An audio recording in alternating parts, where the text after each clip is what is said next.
Aren't you taping this one? Oh, super.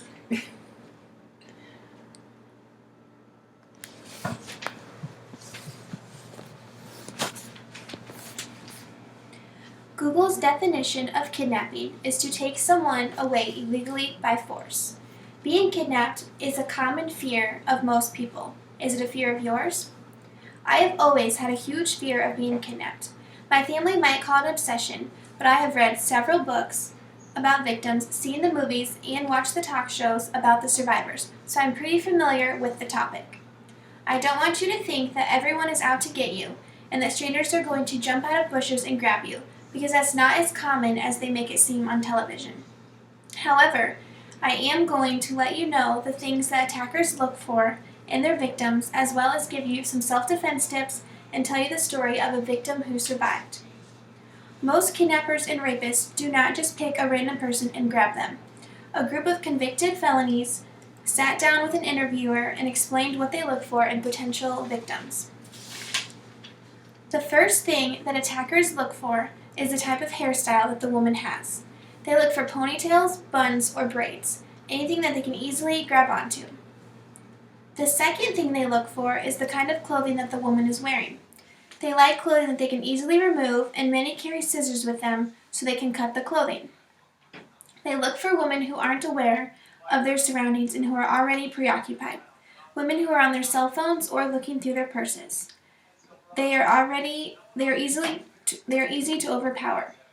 The most common place that women are taken from are grocery store parking lots, parking garages, and public restrooms. Their plan is to grab the woman and then quickly move them to their second location without any trouble. Putting up a fight, screaming, and kicking is going to discourage your attacker. They don't want any trouble and they don't have a lot of time.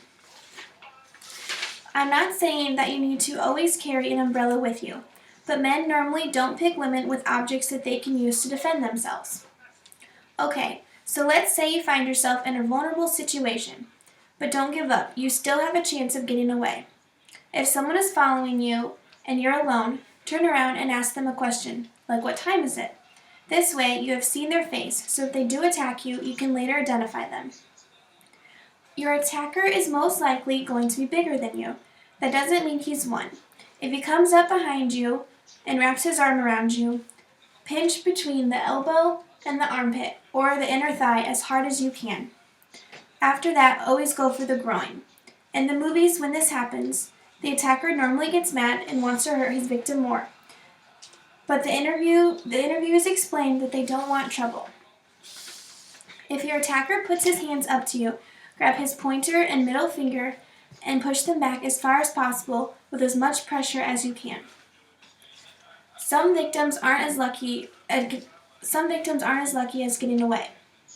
Elizabeth Smart was just 14 years old when she was kidnapped from her home in Salt Lake City, Utah. Elizabeth tells her tale to the Salt Lake Tribune. On June 5, 2002, Brian David Mitchell broke into the Smarts' house by cutting a screen in the kitchen window.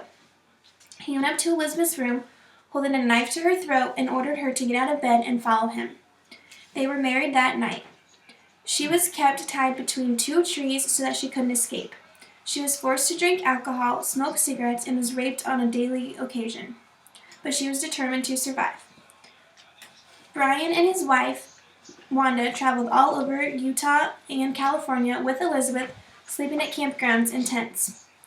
On March 12, in 2003, 9 months after being kidnapped, the three were spotted in Sandy, Utah. Someone recognized Brian off of the show America's Most Wanted. Elizabeth was wearing a disguise of a veil, sunglasses, and a wig. Wanda was sentenced to 15 years in prison. Brian, however, was found mentally incompetent and not fit for trial, several times. A nurse had been observing Brian for a while and noticed that he was faking his symptoms because he didn't want to be prosecuted. Dr. Noel Gardner spent 1,600 hours observing Brian and claimed that Brian was putting on an act. The jury found him guilty on May 25, 2011, and he was sentenced to life in prison and is now at the United States Penitentiary in Tucson, Arizona. Here's a picture of what Elizabeth looks like today.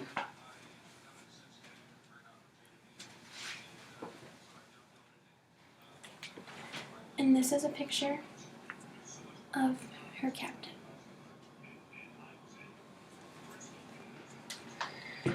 So what are the numbers and statistics behind this horrible crime?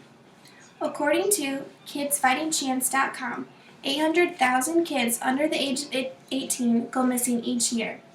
Of that, 69,000 are abducted. 82% of all people abducted are kidnapped by family members. 18% are kidnapped by non-family members. 37% are kidnapped by complete strangers. 40% of the victims are killed, most within 3 hours. 4% are never found. You don't need to live your life in fear or always scared that someone is going to jump out and grab you. You just need to be aware that not everyone is good. This is a dangerous world, but you now have insight on what attackers look for, the defense mechanisms you can use to get away, as well as hearing the story of a victim who survived and the statistics. Just remember, if you ever find yourself alone and you feel uneasy, be aware of your surroundings, always be alert, and don't be afraid to make a scene if you are attacked. Pretty informative.